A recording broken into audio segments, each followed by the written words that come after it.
I was just thinking as you were talking, we're just, talking about audio and recording and stuff. So I'm assuming that are you getting into like recording and editing and stuff for the first time? Looking at your YouTube channel, you've increased the videos obviously in the last few months or so, but has this always been like an interest of yours and stuff?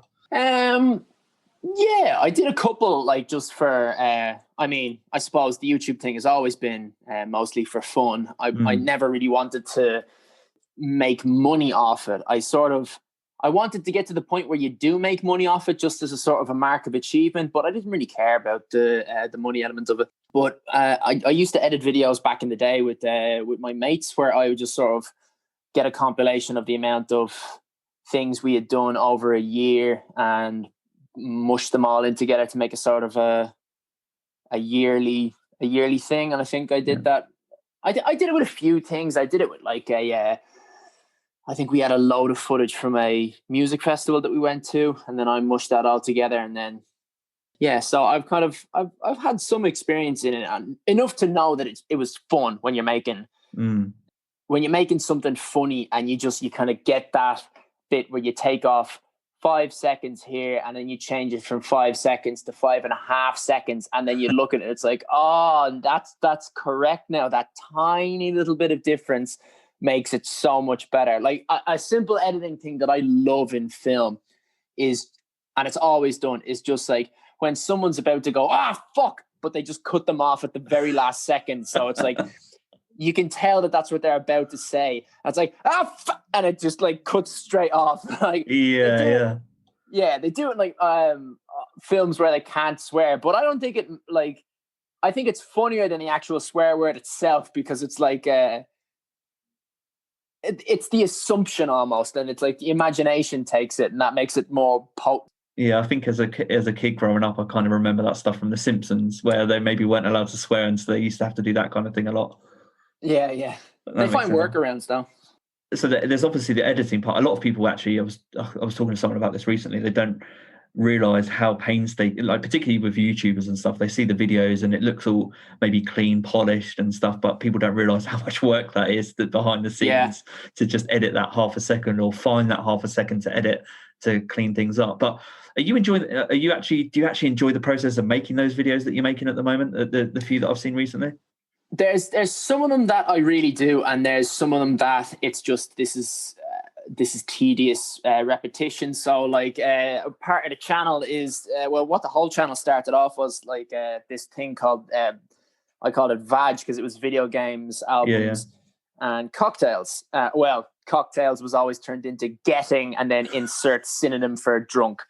And then it was like we tried to come up with because there's endless ways of saying let's get drunk. So we started saying, all right, we have to make this even harder. It has to be let's get drunk, but let's get drunk that's specific to this situation that we're in. Yeah. So there was one of them that was recent, and it was what was it for? It was for Frank Sinatra. So we thought, okay, we have to come up with a term that was exclusively used in the 50s for getting drunk. And it was kind of hard because the only one that sounded correct was getting liquored up. But I had already used that because I had done one for GTA, and it was for San Andreas, which is like set in the black areas of fake LA. You know, they call it something else, but it's fake LA. So I was like, all right, well, what's one that works there? It's like, oh, liquored up. You always hear that in like rap music, so I'll use that one. And then it was like, shit, I've already used that one. I can't use it again.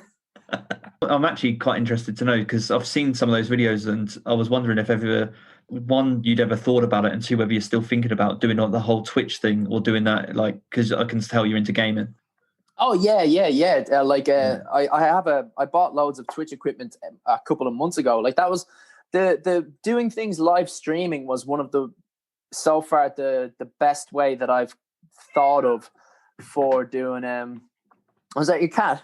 That's it. I was going to say this at the beginning, but we were running out of time, and I was going to say, like, at the moment I'm recording from home, so there's loads of background noises, and my cat occasionally turns up, and because I'm not on the good mic. So the good mic is really I'm forgetting the word, but it basically only captures the sound directly in front of my mouth, and then all the background noise is excluded.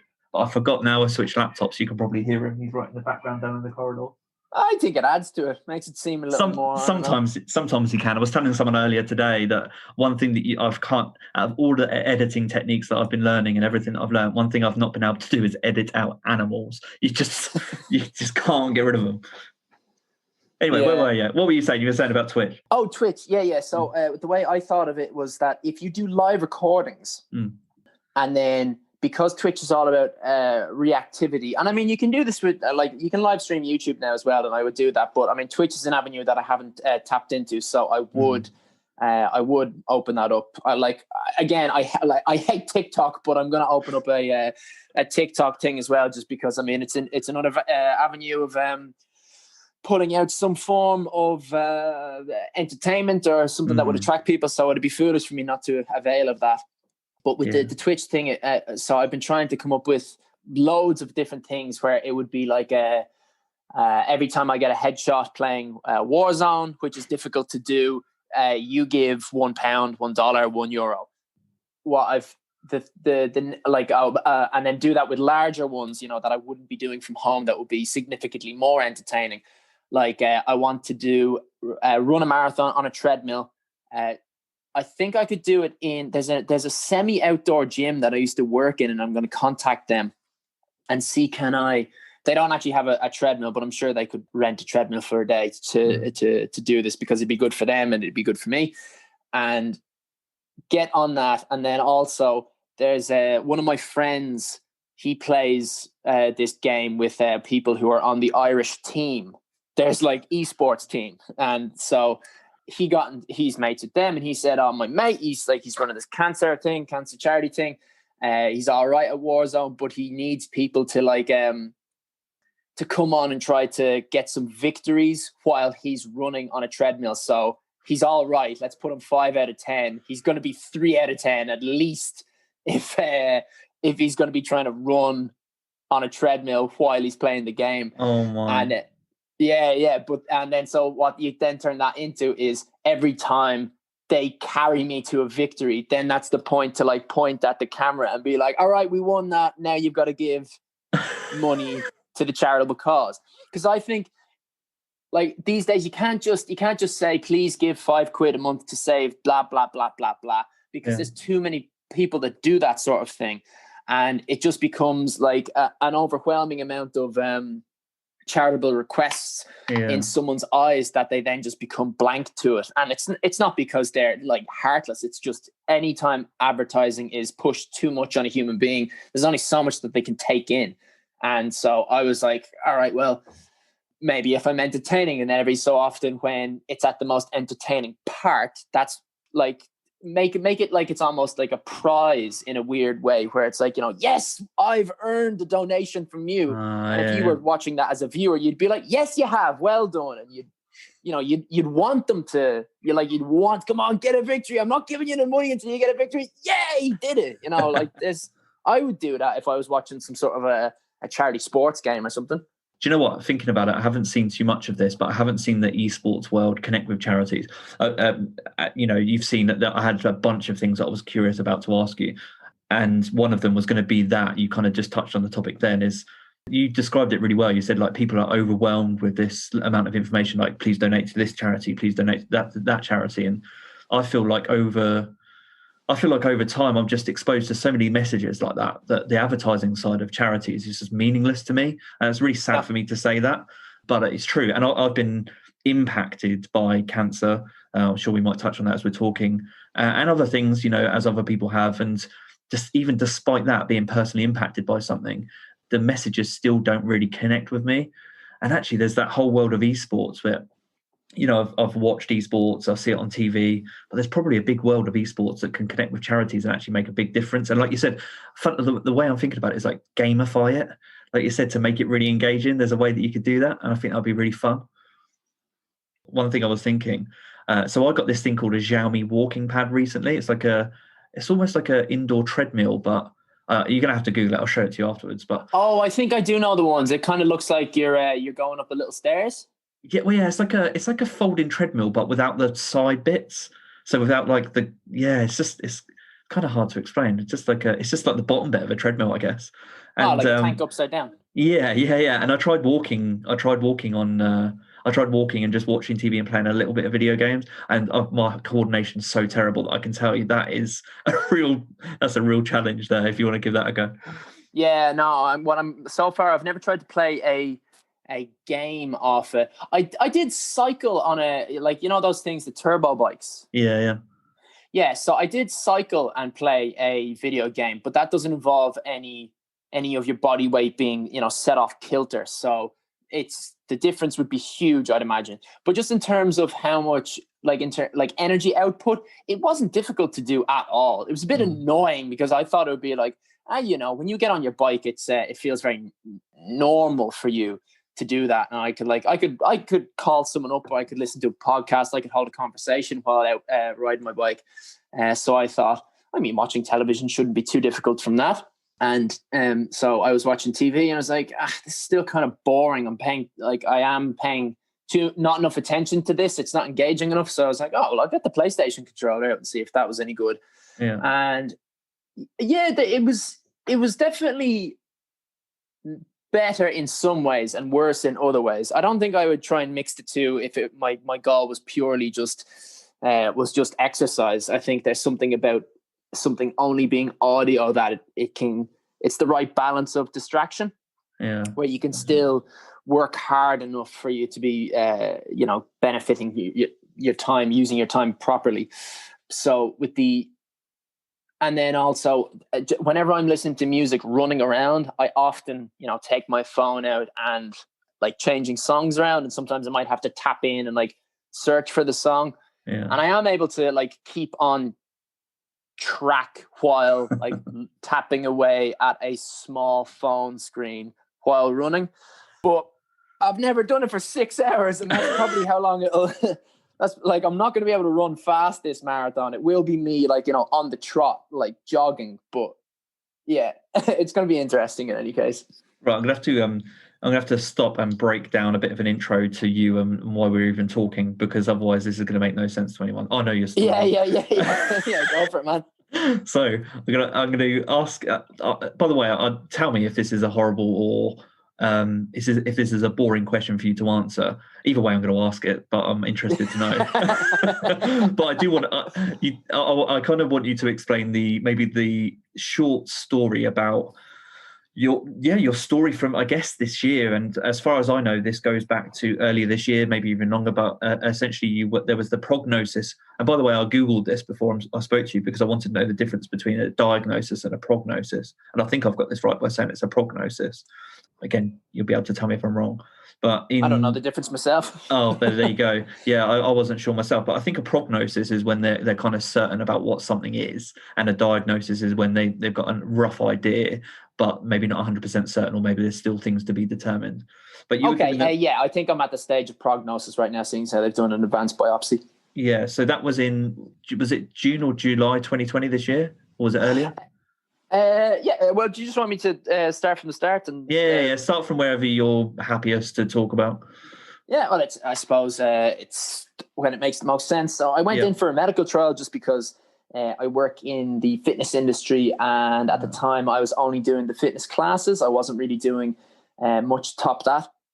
And actually, no, that's a lie. I was working for a company where I was teaching kids physical movements, which then led to further like education and absolutely everything else. And I loved that job. It was play ball was what it was called. My manager, however, was like a difficult prick to work with, to put it very simply.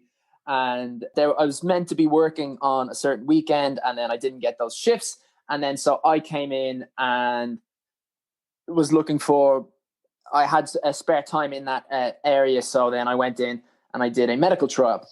And I'd done medical trials loads because for how little effort you give somebody and for how much you can benefit from it, like the amount of money that you make and the amount of free time you have while you're still kind of cut off from the outside world a little bit, which means that you kind of get laser focused on whatever you're doing. It's just terrific. And so I went in, and they always do really thorough medical scans to make sure that you're 100% healthy. And I wasn't 100% healthy. I was doing something to do with brain function, and they said you've got a tumor growing there, and I said it was benign, and this was around the time that not just before, but it was before COVID happened, and then a combination of COVID and kind of muck-ups with my GP service meant that my second appointment was significantly later. It was around 6 months when it should have been close to 1 month, 2 months. Right. And second time they went in, they said, okay, this still looks the same, but it is growing, and that's never a good sign. So it becomes malignant. I've looked this up myself, and I used to think that the thing that I had wasn't cancerous at the moment, but then I was Googling around, and I do remember my oncology consultant, saying that it's not cancerous at the moment, but I think it kind of might fall as, I don't know. It's you go looking at anything to do with medical anything on the internet, and there's about 20 different ways to interpret, like, this is a stone. Well, what does that mean? Yeah. So I got that, and then we said, all right, this is growing. It still looks benign, whatever that terminology might mean, but we need to operate on it and make sure that it doesn't keep growing, because if it keeps growing, once it gets to a certain size, that's when it starts becoming like really risky. So in I go. They take the ice cream scoop out, and they take out all they can while still maintaining as much eyesight and speech as they possibly could. I had to do the surgery awake, because they need to be testing you constantly to see if your speech is going into territory where you're not able to say which one is a dog, which one is a cat very quickly. So it never got to a point where I was like, anything like that. It was just a difference of, okay, Iain, which is the dog, which is the cat? And I would say the one on the right is the dog. Right. And then it would turn to the one on the right, and it would just be that like extra second, and it'd be like, okay, Tim Jones was the surgeon. He was like, I think you're in minefield territory now. So then they wouldn't go in there. Like, that's all it took. It never was. Wow. It never went any poor state. And then afterwards, the big worry for me was my speech and was my sight, and it recovered so quickly. It never really bothered me in any sort of a sadness way possible, because like even the first day, within the same day as the surgery, I was able to hold conversations with people, and then later on it would droop off, and paragraphs would become difficult, and I wouldn't be able to understand. And the same thing would happen for another 2 or 3 days, and then it started to ease off. Like, and the thing is, it would be the only part of my brain that would be malfunctioning would be the speech. So, bringing back that, what we were talking about, that computer game Warzone. So I was playing with my mate JP, and we were playing just me and him, and we were on the mic, and this wasn't recorded. I wish I had recorded it, though. It would have been I wouldn't have enjoyed it at the time because it was frustrating, but it would have been so like sort of fly on the wall, interesting to look at, seeing a man who's there whizzing around, checking corners, shooting people, across fictitious lakes, but difficult shots and that sort of thing. And I was there saying JP, I need A. And he was like, ammo? No. The five. And he was like, I couldn't say the word armor. I need armor plates. So I was there like, it was terrible. And so my mate Johnny had to be like read through the lines, and like to be able to communicate in Warzone is really needed, because you need to be able to work so in sync as a team and say, all right, there's someone looking at us. He's on the top right hand corner. Right, yeah. Sniper to the left, third building on the right, red building, that sort of thing. Yeah. And so I was there like blubbering and trying to point, and I would end up like not being able to say something like, he's here, and then I would shoot the gun in the general direction. And so it was all these workarounds while I was still able to operate fully functioning at other stuff. So it was hard work. It was frustrating in the moment. Yeah, it was frustrating in the moment. It was hard work. It was a lot of hard work.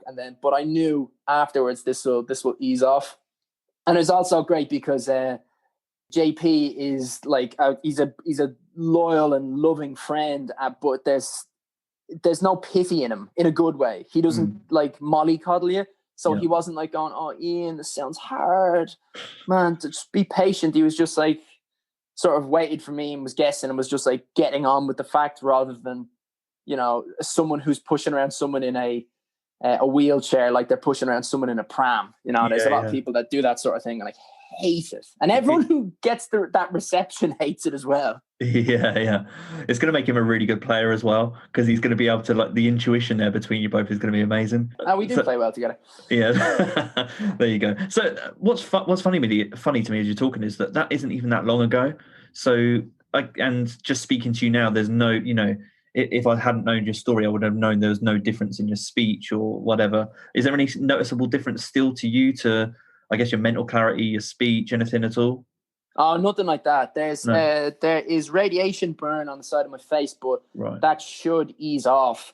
According to, well, it might. They said it might not grow back, but you're more likely that it will grow back. So I'm hoping that'll happen, because even though I do quite like the weird eye-catching mohawk look, I would like to grow a normal haircut back. I probably would, wouldn't mind getting the buzz cut again every so often, just to sort of, because like you said, because I'm able to speak normally and everything is internal that's going wrong, even in terms of how well I'm able to physically exert myself. It's almost like I feel like I need to show the scar to like go, yeah, this isn't bullshit. I actually have cancer. Like, show it as a sign of evidence.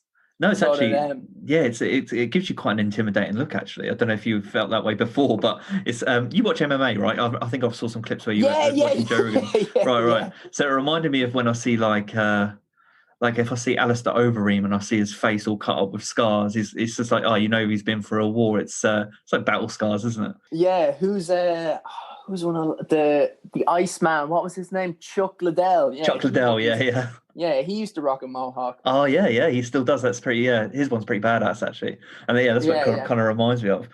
What was I going to say about? So what I'm curious to know is that you, before all of this happened, there were no symptoms, right? Zero. Still aren't. Yeah, still aren't any symptoms. Which is, I think, it's hard for me to get my head around. So that must be hard for you to get your head around as well. Everyone keeps going, all this, stunning and brave, and what you're doing is stunning and brave. And it's just like, well, it's kind of difficult to be afraid of something when it's not palatable, visible, detectable. So it's like, I've never really thought that far ahead in my life anyway. So 6 years, it's like, all right, well, I don't know. I don't think that far ahead. I don't even know what I'll look like when I'm 37. And then, the other thing as well is I keep sort of, every time I look at other documentaries or whatever, where I wouldn't say people sort of overhype, that would be really offensive to say that about some of these people. But if you look at, I'm currently watching Band of Brothers again. They've put that back up on, I think, Amazon Prime. And I'd seen it before, but you see all these guys and they're normal. They're normal men. They're just in an extraordinary situation. And I kind of think that most people actually have that within them. It's just people don't generally live their lives and have to deal with seemingly freakishly difficult things. And I think that the average person, when put in a place where on paper, they shouldn't be comfortable, are actually pretty all right with having to deal with it. Because if you think about what we evolved from, I mean, being a Homo sapien and tribal ways of trying to hunt down your prey, that couldn't have been an easy way to live. No. And if you kind of went with the sort of the stereotype that millennials are always poo-pooed about, where it's like, they're just anxious all the time and they're weak and all this sort of thing. And it's like, yeah, but I mean, throw them back in the Stone Age times, I think they do fine. I think it's phones and social media and the ability to edit your face so that you look prettier and then you get the support that you're hunting for. I think that's what's causing issues with the millennial generation. It's not, the fact that they're spoiled or anything like that. I am interested to know, because to me, again, I don't know your personality prior to this recording. So I'm curious to know whether from your perspective, or whether your friends, your mates would say do you think this experience has changed you in any way? Are you the same? Have parts of your character just been amplified? I think I think it's there's probably more to do with age than to do with this thing. But I definitely I found that I'm getting a shorter fuse with certain things. How old did you say you were? 31. So I just think that I just don't, there's certain things that just sort of I used to be able to listen a lot more. And now the voice in my head just going, go fuck yourself, go fuck yourself, go fuck yourself. That just kind of comes out a little bit more. That's funny. And yeah, I'm 33 and I feel the same way. So I think that's just age. Your tolerance just I've seen this already. How do you not know how to deal with this yet? Get your shit together. It's quite a fun place to get to, actually. Yeah, in a way, it's sort of it's really like a relief. Yes, so none of that's changed. But there's also a part of this which I am interested in, is because you talked about being in a kind of a relatively fit, healthy person into fitness and stuff prior to all of this, that's still seen, and that's the same right now. And because there are no symptoms, I'm assuming there's no pain or no side effects from things like exercise. At the moment, kind of, because there's side effects from the chemotherapy and the radiotherapy, and that's a big injection into my soul and just sapping away the energy. I went for a run 2 days ago, and I got 2 laps in before I started getting knots in my stomach, and it was just well, this is not normal. But I am. I was told that even though the chemo and the radio ended on Friday, there still is this extended period where things get worse and you get more tired before it gets better. So it's not too annoying, because it's all right, well, it's sort of, this is meant to happen. And it's annoying, again, going to the bathroom in the morning and, seeing my topless reflection in the mirror and being like, oh God, you're weaning away. But again, it's all right, well, as soon as this stops and you have more energy to be able to lift some weights every so often, it'll bounce back. Don't start getting all self-pity on yourself. There's no benefit to it. And so in the kind of fitness space, and anyone with that kind of mentality, usually people set goals for themselves, and I'm curious to know whether it's fitness goals, and actually this leads nicely onto what you're doing right now, which is the goal for marathon running, which I want you to talk about as well. But has your process of goal setting changed, before and after? So you've got this goal now to, I might not remember the exact figures, I think it was run a marathon in 2:57, dressed as a video game character. But that's the time I have to beat, so it has to be less than 2:57. Both of those things sound mad when I say them, both running the 2:57, because that's really, I've run 2 marathons but not at that speed, about 4 hours, and so was my first one, so slower. 2:57 is quite good. Anything sub 3 is, in some circles, it's considered elite level running. So it is going to be extremely hard. And also, if the guy who has this record and finds out about it, I'm in bad shape, because he did the Boston Marathon, and on paper the Boston Marathon is meant to be an easier marathon to do, because it starts higher and is mostly on straights. But something that it doesn't get mentioned about is that Boston, around the time of year that the Boston Marathon is done, there's high winds and there's weather that can go all over the place.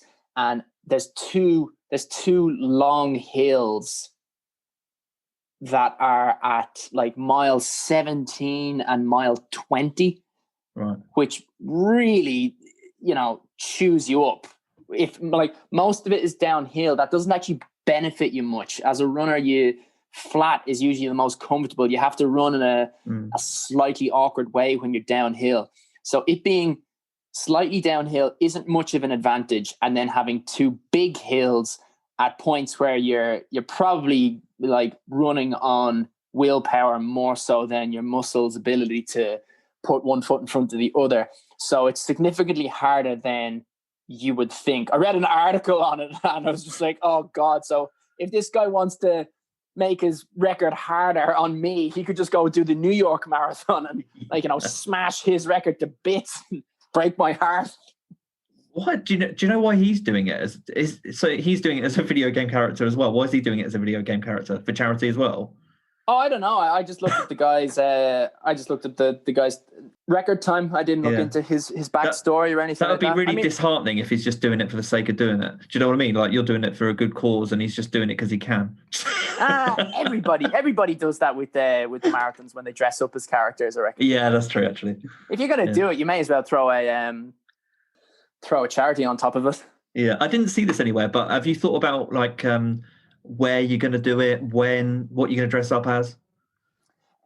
So the when is I'm predicting. Hopefully, COVID doesn't change this around. 2022, and do the London one, just because the person who did the running one. I mean, that's a great achievement and all, but the one that I really care about is the charitable one, because the wearing the clothes and running the marathon is kind of like it's almost like a cheat as a way to getting a world record, because anyone, if you just dig around, you can find what someone has dressed as, that it's like a time that you could achieve, and you could do that one. And it's like, hey, I got a world record, and it's not being the youngest person in the world for, half a second. And, but the charitable one, like, that's one that's unique enough, but people do that sort of thing that I believe it's like, that's one that you could put on the mantle and be like, that is mine for now. And sort of really, really take some pride in it. If you just wore a silly costume and you were good at running marathons, you could find one where you could have a thing. So it's more of a novelty one, that one. But I would be very proud of achieving the first one. And that was done by a guy called Steve Chalky, or Steve Chalk. I'm not sure about the pronunciation, and I really should look it up, because I say his name a lot when I'm like putting videos up. But he did his in the London Marathon, and I've done the London Marathon myself, and I live in London, so it's like, that's a perfect lineup. That's a perfect lineup. And so yeah, sorry. What in terms of video game character, if you do it, what have you thought about? Who you're going to do? Who you're going to dress as? Yeah, thought of it at length. So, like, as you can sort of guess, what I'm wearing is going to be so significant, because it could really slow me down if I get it wrong. Yeah. And I think the best one I've come up with at the moment, I've kind of settled with this, but I'm still going to open up the choices to people. Hopefully, if there's a big enough following, I would even make it into an auction where it's like, all right, guys, there's 3 pools here of these 3 different characters, or maybe take like the character that I'm thinking of at the moment is Solid Snake, and so even at that, like, I could even take Solid Snake and be like, okay, but which one am I gonna go as? Solid Snake, or am I gonna go as Big Boss? And if I am, which am I gonna go as, like, number 5? Am I go as number 4? And sort of find another way to squeeze some more money out of the public. That's just what everyone needs right now. Yeah. How are you? I just realised as well, one thing with COVID, does that put you at any more risk than anyone else right now? Are you at an at-risk category? Yeah, well, it was a week-by-week thing, which they didn't tell me at the time, which I would have loved to have known, is they give me a blood test, and the chemotherapy and the radiotherapy that I'm under it's unique to brain cancer. And this one, it damages it can lower your platelets, which means that your blood doesn't clot, and you can, if you injure yourself, it could be quite dangerous. And the other one is that it lowers your immune system. However, it doesn't lower your immune system as badly as some of the other chemotherapy treatments would do. And what they were saying was, we'll do your blood work, and every week we'll tell you if it's good or if it's bad. And they never mentioned, like, so if it's good, you can, go out and go to the pub and play sports if you're feeling up to it. And I really would have wished they had told me that, because the way they sort of insinuated is that I had to be like sort of extra lockdown careful because I was at a higher risk. But it's like, well, I'm only at a higher risk if the blood work is bad, right? Yeah, that makes sense. Right. So you've been able to get, and I'm curious to know, where are you at in terms of training? You mentioned you've run a marathon before anyway, but how far can you run at the moment before it's like really, really tough? Well, I was running some half marathons with my housemate, and we even did a half marathon with half pints just to sort of see what if that would be something that was doable. Because I want one of the videos that I want to try and make like one of the sort of fun videos that I was telling you about with the live streaming was to do the Berlin Marathon, but you're not allowed, get a load of people to do it, because I mean, it's more fun when there's a sort of a team. And yeah, you're not allowed to drink water, you're only allowed to drink beer. Call it the Berlin Marathon. No, is that really a real thing? I don't think so. Oh, right, you're going to make it a real thing. Yeah. And we'll also need people to jump in as volunteers, because we'll need people to record it. They'll need to be Germans who like know Berlin, so that they're able to like transport themselves to be like, okay, at mile 5 you'll be here. I can see that working out there. I can really see that working. Yeah, I mean, like, I don't see any reason why people wouldn't want to get involved, because then it's like, oh, this is cool. Like, what are you doing today? Oh, well, I go to shops and I buy cans of beer, and I've got to meet this team of people. Like, if someone said this, even if it wasn't even for charity and it was in Dublin, I'd be like, yeah, I want to do that with some lads. I'll run around Dublin on a bike and, like, you know, try to estimate what time they're going to be at certain places and hand them cans. That's going to be fun. And so, yeah, we'll need people to get us cans at certain points so that we can drink them. It's not like, you know, the Berlin Marathon is going to be handed out like, you know, beer, yeah? Water or beer? So, yeah, doing that. But it is legal to drink in the streets in Germany. So I'm not going to ask the Berlin Marathon if I'm allowed to do this, because I'd rather ask for forgiveness than permission. But I think it's legal. And so, yeah, doing that. And then I wanted to kind of test the waters to see, like, all right, well, what is it like when you're running on the piss? And so we did a half marathon with half pints, and it was pretty easy. Yeah, it was. Well, in terms of how hard you would expect it to be, it was very doable. Let's put it that way. So extended up to do the marathon version of it with pints instead of half pints. I think it would be harder, but still doable. That's some training regime. I've never seen that one. I've been on Runner's World, and I've never seen that. Yeah, I don't think they would advertise it. There is something called the beer mile, though. I know that definitely exists. Yeah. So going back to the were you the kind of, so you've run a marathon before, so you've obviously driven, but I think everyone's curious about this. When you're faced with something like what you're facing, does it change your perception of goal setting? That's something I'm really interested in knowing. Do you think, right, shit, I've got to get some stuff done, or not at all? Does it not change? Well, do you mean like, did it sort of ramp up? Like, you know, you've really got to make this a lot bigger than it is? Yeah, just anything that you'd been thinking, had on the back burner, like, oh, I really want to do that. And then you kind of faced with, oh shit, you're kind of faced with, I guess, your own mortality in a way. And that might sometimes accelerate that thing in your back of mind, like, oh, okay, I really need to do this. I need to stop procrastinating. Yeah, no, I think it did do that. Yeah, but in a way it might not have. It was just that there's, I can't remember what it's called. I think it's something to do with like ownership or something, where if you declare, it's like putting yourself in a place where you can be self-shamed or like publicly shamed. So it's like the best way to achieve something is to let everyone know that you're going to achieve it and keep saying, I'm going to do this, which then adds on an inner pressure and a social pressure for you to achieve that thing. I'm halfway through thinking that it might have been in that book that Jocko Willink wrote. He's like a US Navy SEAL, or it might have been something that Conor McGregor said. Like, I really can't remember where I remember the film where it's like, he just kept saying, I'm going to, you know, beat the shit out of any man who gets into a ring with me, and I'm going to keep doing it until I've got a big title. Yeah. And at the start, you know, everyone's, you know, saying like, you know, no, you're not. No, well, probably not. Probably people stopped saying that to his face pretty early on. But, you know, it's that sort of thing where it's like, you're not going to be able to do that. But then when he starts, like, you know, beating the shit out of people, it's like, you know, you might do that. You know? So it's that sort of thing where it adds that energy into you have to do this sort of thing, rather than there's an option of bailing out. Does it make you more conscious of what you spend your time on? And I'll say this as well, I want to loop it back to video games a bit. It's something that I'd written in preparation for speaking to you today. And it's actually, I didn't realize this until after I thought about it, but I was watching one of your videos and you were wearing a Joe Rogan Experience t-shirt, which, so maybe you're familiar with this, but this thing came up recently about, he was talking about video games, and he was saying how there was a soundbite, and this is the thing. It's a soundbite in a tiny soundbite of all the episodes he records, but it was about video games and it being a waste of time. And it makes me think, because I play video games, like I'm somewhere in them. I'm like a casual gamer, maybe not like hardcore, but I spend a fair amount of time on video games. And there's always that question, that thing in the back of my mind is like, I'm enjoying them, but am I procrastinating about? Am I wasting my time? Is this a complete waste of time? I'm curious to know where you are at now, being a gamer then, and also you mentioned actually just before we started recording that you got you're gaming tonight actually after this. So I'm guessing for you, like that's still something you really, really want to do. So you're going to do it.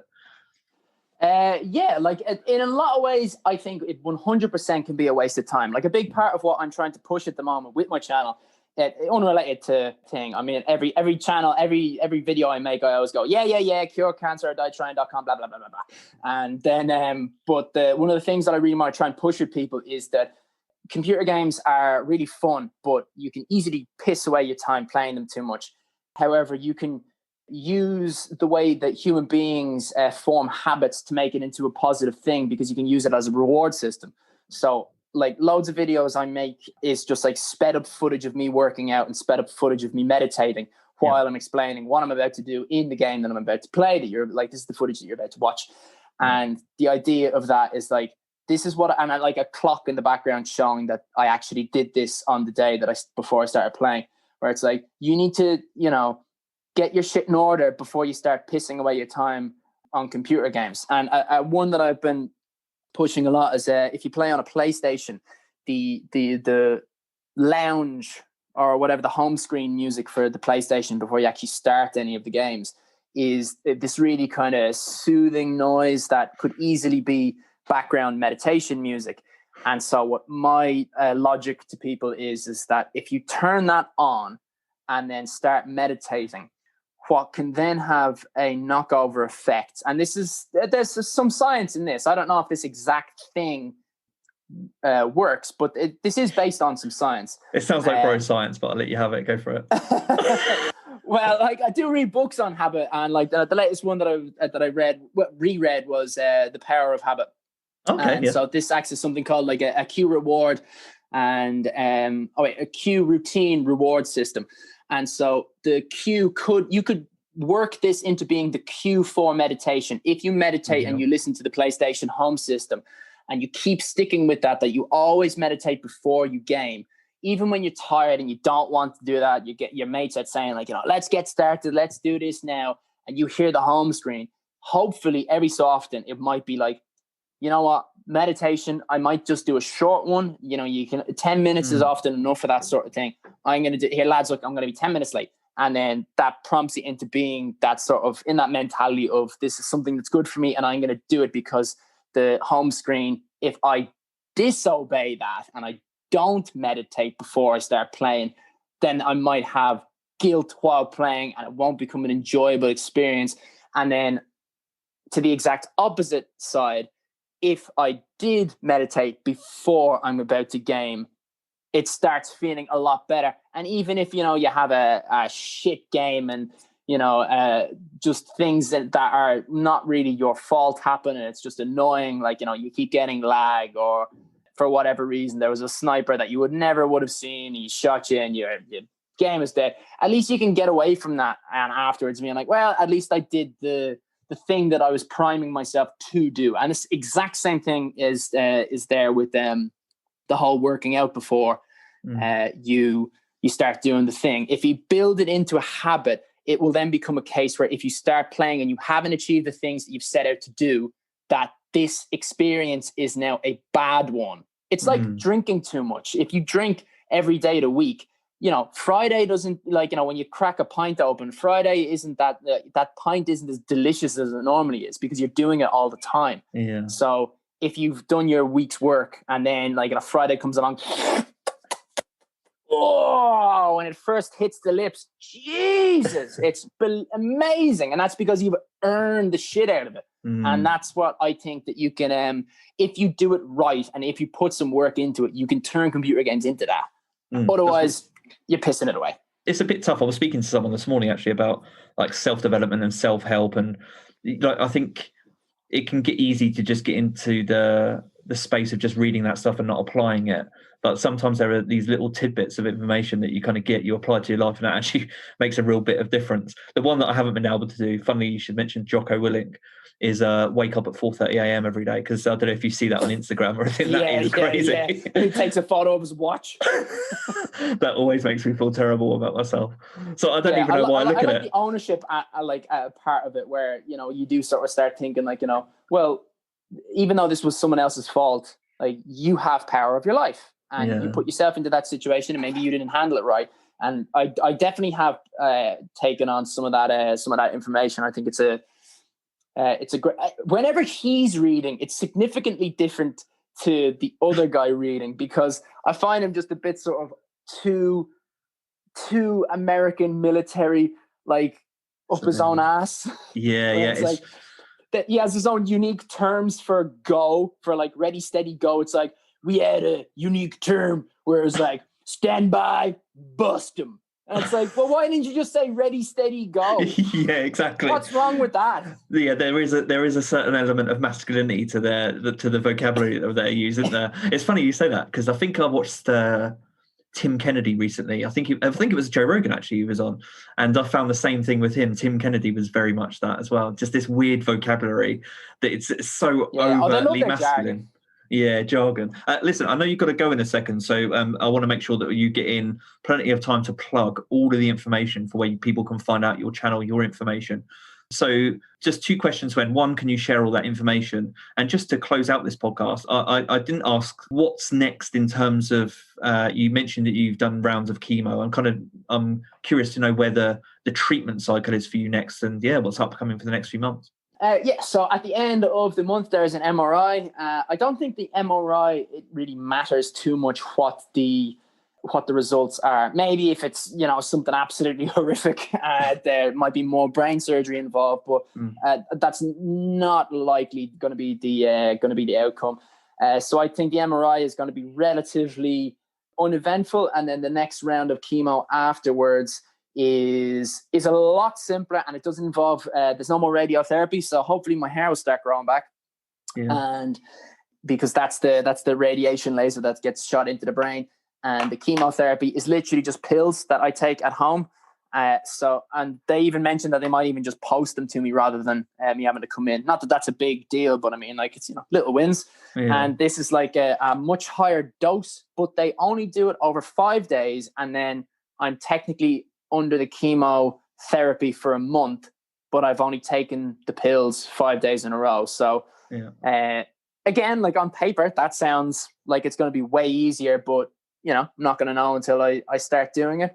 But I would predict that shouldn't be as difficult as this one was, because getting into the hospital and getting out of the hospital, they provided a free ambulance service, but it was like you had to be ready 2 hours before your treatment started, because they could pick you up at any time within 2 hours. And I would get there way faster on a bike. It would be reliable. It would be my exercise that I had to do during chemo, sorted out no matter what. But it really did just drain me. So hopefully this doesn't, I don't have that anymore, those habits that knock me off kilter. And fingers crossed for that for you. In terms of where you can find it, I finally got around to getting a domain page, and everything is all connected in there. So I don't need to tell you what the Facebook is, what the YouTube is. If you go on to curecancerordieTrying.com and go like /about us to get to what's really important, because this was a template website. And while I was making it, it was just really boring the shit out of me. So then I just started writing loads of dick jokes and stuff in like the pre-template. It was like, oh, what was your first experience that you found out about the charity? And I was like, what was your first experience at Pornhub? You know, I just kept changing like the last word to something that was something that would make me laugh. And have you ever seen something truly inspirational? Have you ever seen a man eat his own head? You know, that sort of shit.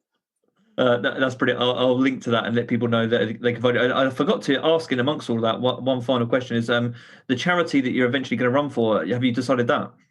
Oh yeah. I've already made loads of money for it. So it's the 4 charities that are 4 cancer research charities that are in Ireland, England, America, and Australia. So Cure Cancer Australia Foundation, the American Cancer Society, the Irish Cancer Society, and the Cancer Research UK.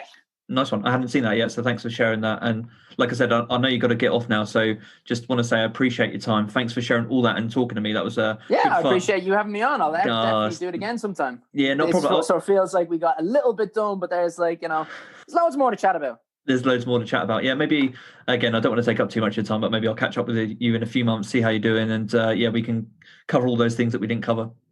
Yeah, sounds great. All right, brilliant. Well, enjoy the rest of your evening, and thanks for taking the time. Yeah, cheers, Scott. Nice meeting you. Cheers, and you too. Take care. Bye.